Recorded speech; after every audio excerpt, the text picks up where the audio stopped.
여러분들이 이제 신학을 하면서 하나님의 사역자로 또 성경을 가르치는 교사로 그렇게 사명을 감당하기 위하여서 저랑 함께 하게 된 것을 정말로 축하드리고 또한 하나님께 감사드립니다. 우리가 성경을 공부하면서 많은 오류에 빠지게 되는데, 그것은 나의 생각 또 내가 가지고 있는 사상, 이러한 것들을 내가 사역자로서 인정을 받고 나면 그 생각에다가 하나님의 말씀을 인용하여서 드러내려고 하는 그러한 욕심이 우리 한국 교회를 또 우리의 신앙을 왜곡되게 만들었다 라고 말한다면 여러분 동의하실 수 있겠습니까? 제가 염려하는 것은 우리가 신학을 하는 자세로서 자신의 생각보다는 우리가 과연 성경에서 하나님께서 무엇을 말씀하시는가 하는 것에 우리가 집중해야 한다는 것을 다시 한번 강조해서 말씀해 드리고 싶습니다. 이 열왕기서는 솔로몬 시대로부터 BC 587년 느부갓네살에 의한 유대 왕조의 몰락까지 이스라엘과 유다의 왕들의 기록을 담고 있기 때문에 히브리 정경에서는 상하로 나누지 않고 한 권의 책으로 간주하였습니다.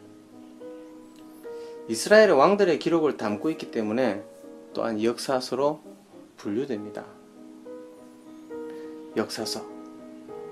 그렇다면 이 역사서로 분류되어 있기 때문에 역사를 보는 우리의 관점은 무엇인가 하는 것을 우리는 먼저 생각해 보아야 합니다. 참 어려운 이야기죠. 역사학도도 아닌데 역사관에 대해서 우리가 또한 알아야 된다. 하지만 이 역사관이라고 하는 것은 우리가 살아감에 있어서도 굉장히 중요한 부분을 차지하고 있습니다. 날마다 우리가 신문 기사를 통해서 보는 사건 사고들, 근데 그 사건 사고들이 어떤 신문에서는 이렇게 말하고 어떤 신문에서는 저렇게 말한다. 왜 그럴까요? 그러면 우리는 그것을 받아들일 때 어떻게 받아들일까요? 이것도 하나의 역사관으로 볼 수가 있습니다. 그런데 이 역사관이라고 하는 것은 우리가 잘못된 시각으로 바라볼 수도 있고 또 올바른 시각으로도 바라볼 수 있는데, 그것을 판단할 수 있는 기준은 또한 무엇일까요? 이러한 것을 오늘 우리가 한번 생각해 보려고 합니다. 성경에 대한 역사관입니다. 성경에 대한 역사관, 이것을 우리가 일반적 역사관을 가지고 성경을 바라본다면 우리는 오류에 빠질 수밖에 없습니다. 역사를 처음 공부하는 사람들에게 이런 질문을 합니다. 역사는 사실입니까? 여러분들은 어떤 대답을 하실 수 있겠습니까? 다시 말하자면 역사는 사실인가? 어리석은 질문 같지만 여기에는 많은 것이 내포되어 있습니다.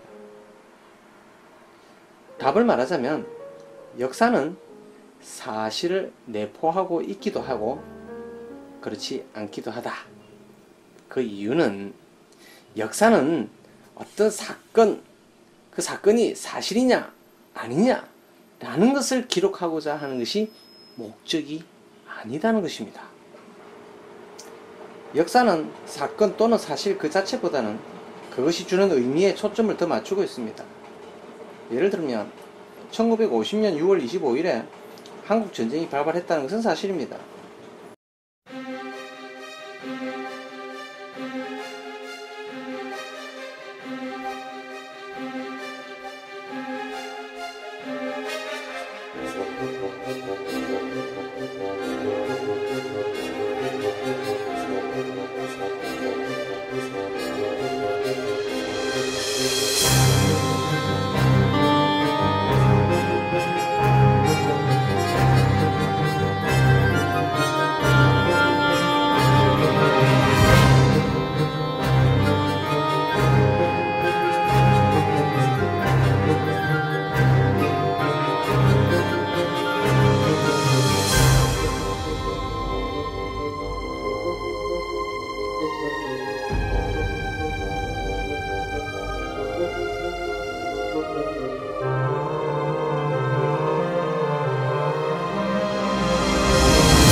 하지만 한국 전쟁이 발발했다라는 그 사실보다는 한국 전쟁이라는 그 의미가 우리와 남북과의 관계에 있어서 또 세계 정세에 있어서 어떤 영향을 미치느냐라고 하는 것에 우리는 더욱더 초점을 맞추고 있지, 한국 전쟁이 발발했다 라는 것으로 끝나지 않는다는 것입니다. 하지만 한국 전쟁이 발발은 사실이다 하더라도 그것을 바라보는 관점은 제각각입니다. 왜 그럴까요? 그것은 그것이 의미하는 바 때문에 그렇습니다.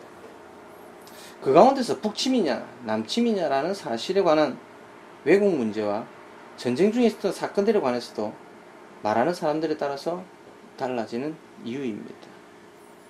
얼마 전 웃지 못할 해프닝이 하나 있었는데요.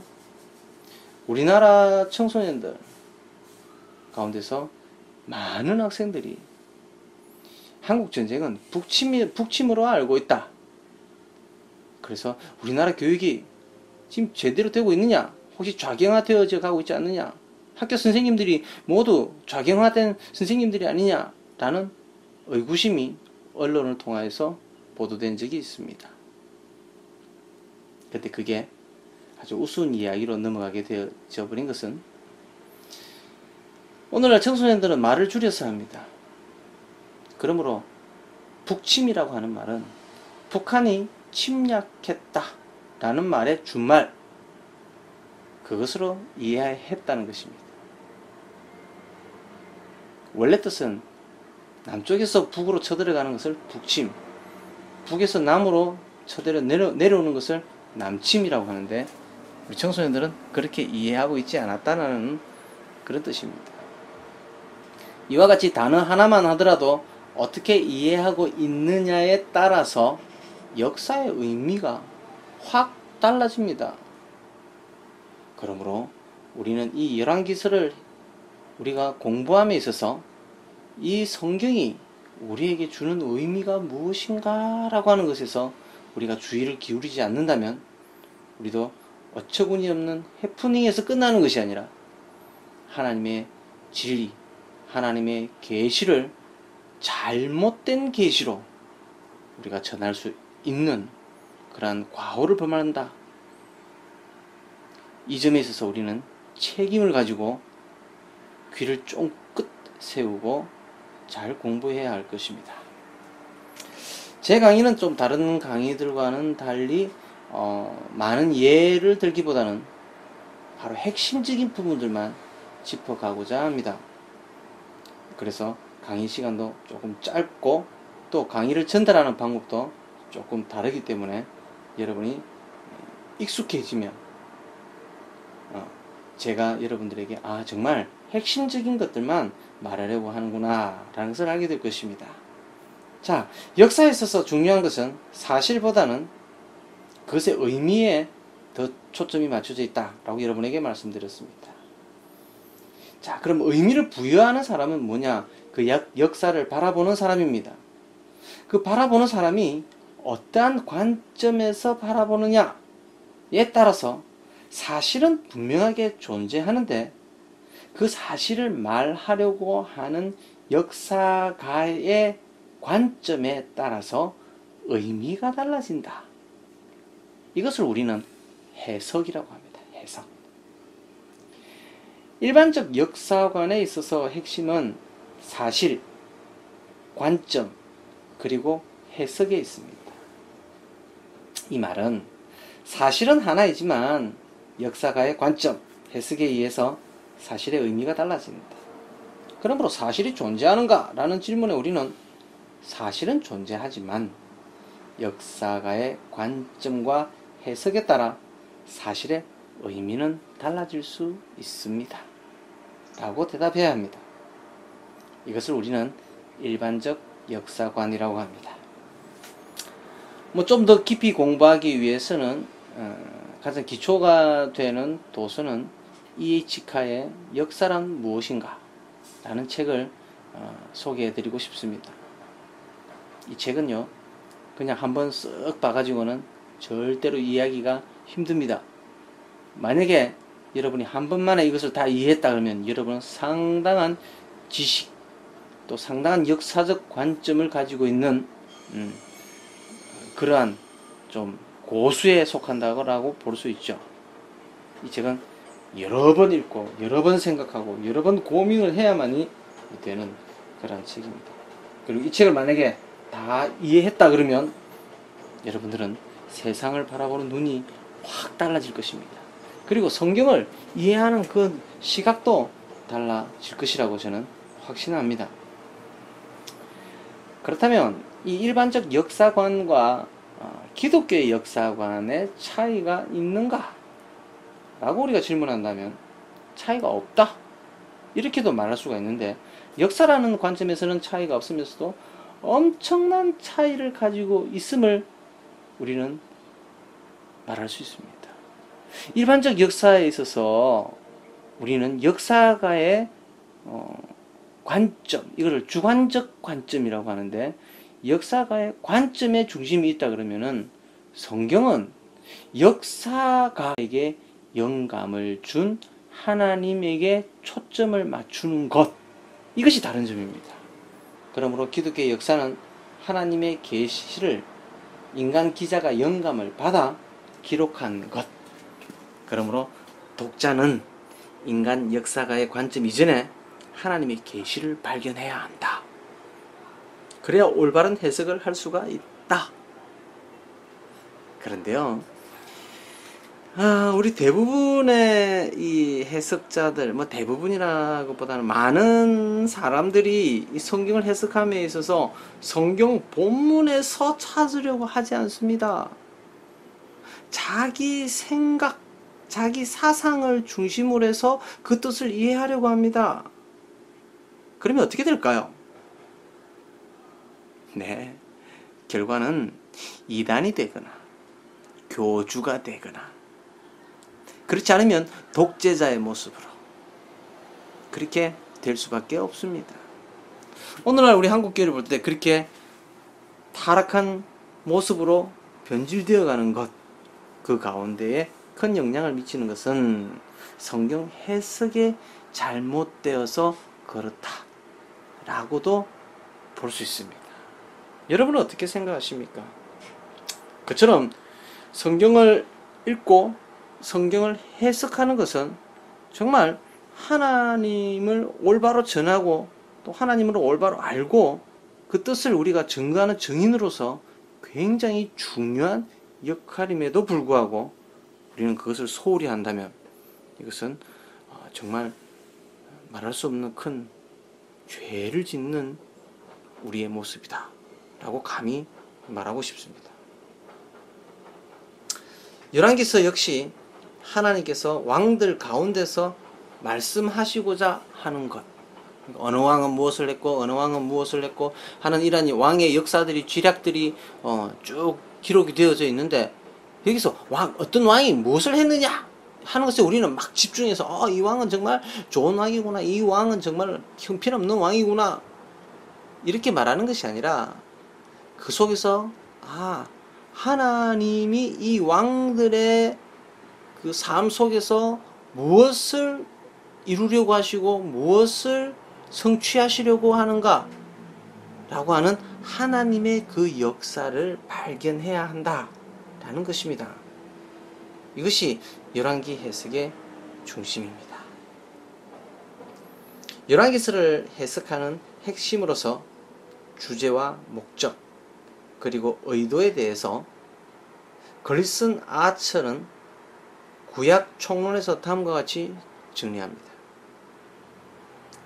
본서의 주제는 이스라엘 역사를 근거로 해서 국가의 흥망성쇠는 궁극적으로 여호와의 언약에 대한 성실도에 달려있는 것이며, 또한 지도자의 성공 여부는 그가 모세의 법을 얼마나 준수하며 이방인 앞에서 하나님을 경외하는 순결한 증거가 얼마나 지키느냐에 따라서 측정된다는 것이다. 이 기록의 목적은 하나님께서 보시기에 중요한 사건들과 하나님의 구속 계획을 진술하려는 것이다.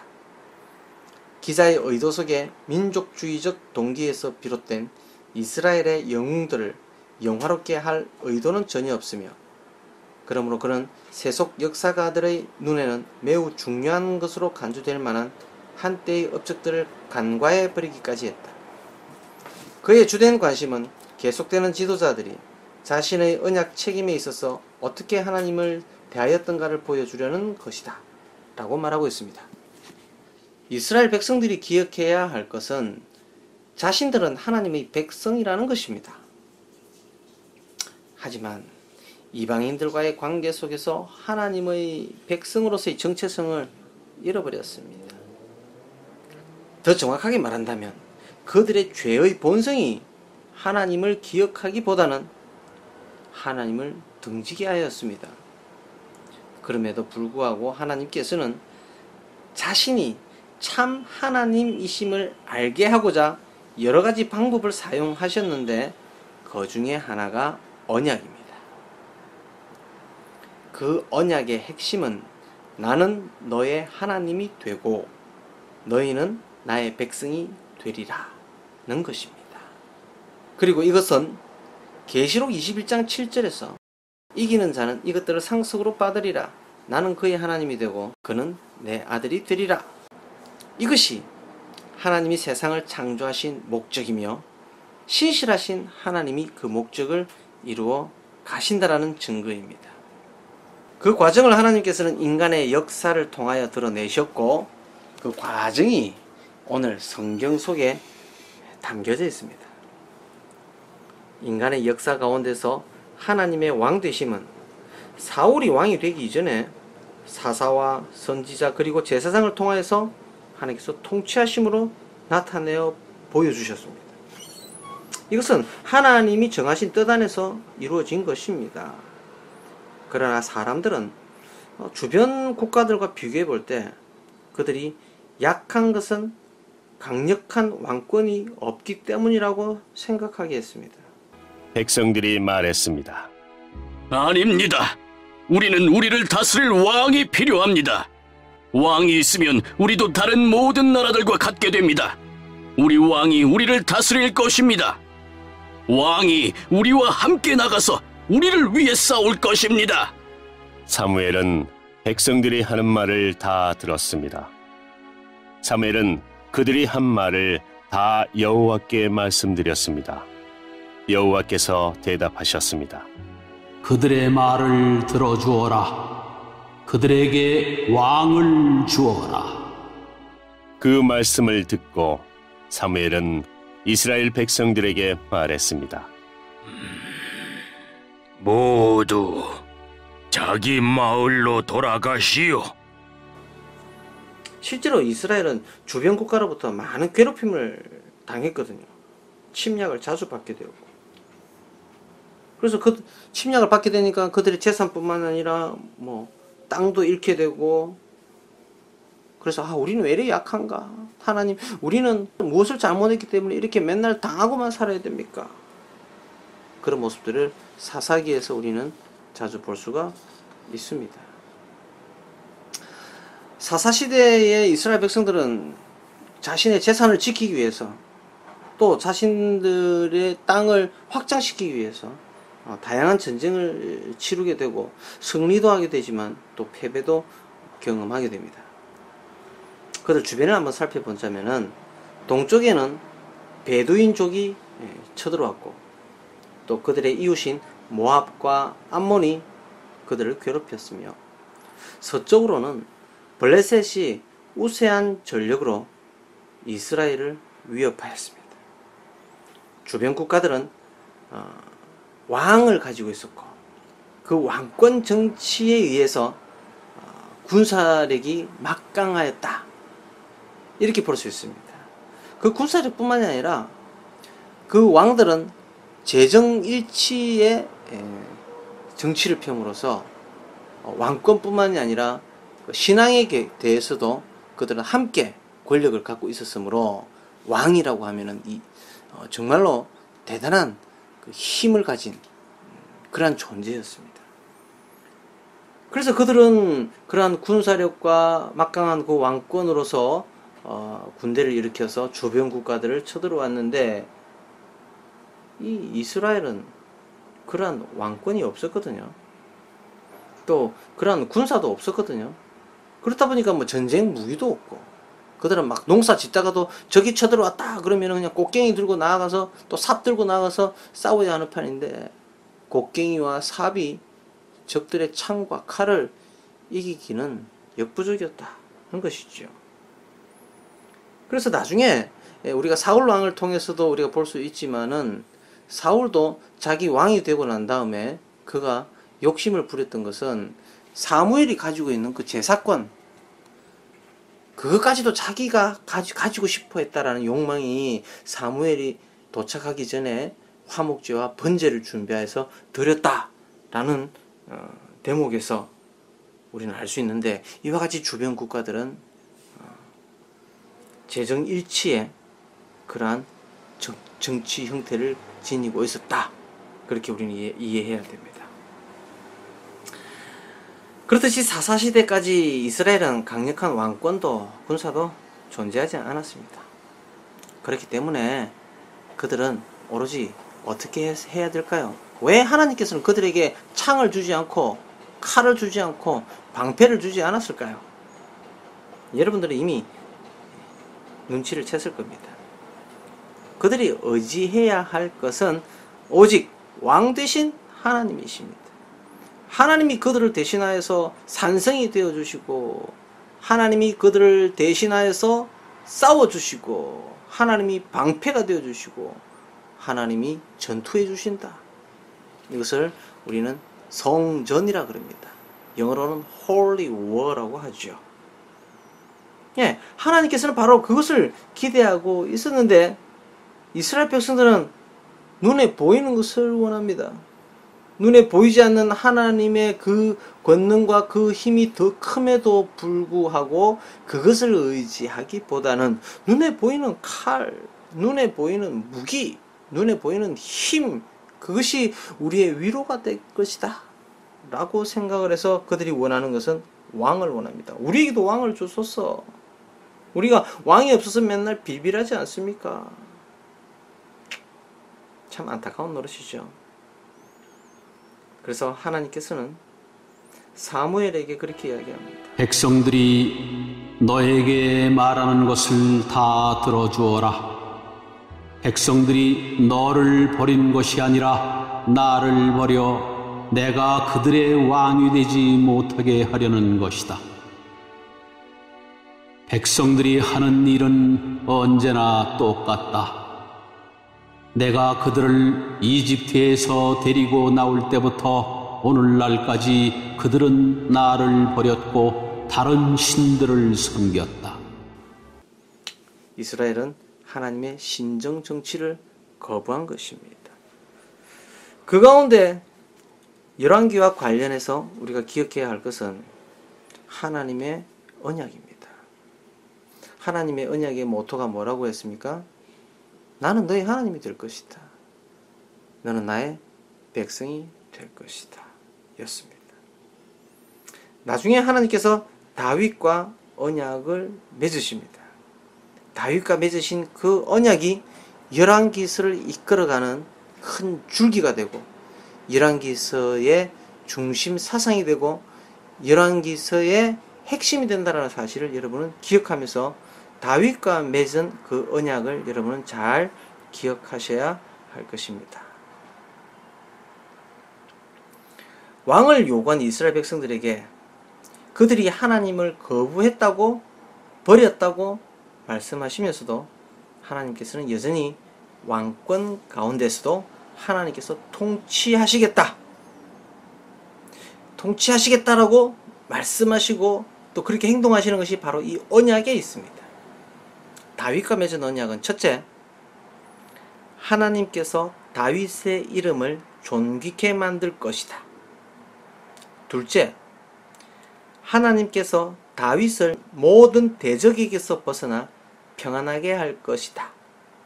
셋째, 하나님께서 다윗에게 왕조를 허락하여 그의 후손들이 영원히 그 나라의 위를 차지할 것이다. 넷째, 하나님과 미래 왕들과의 관계는 계약 형식과 같은 상태일 것이다.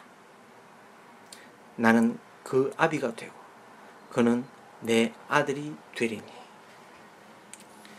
이스라엘 백성은 하나님의 신정 정치를 거부하고 포기하였지만 하나님께서는 자신의 신정의 발전에 대한 그분의 계획을 포기하지 않으셨습니다.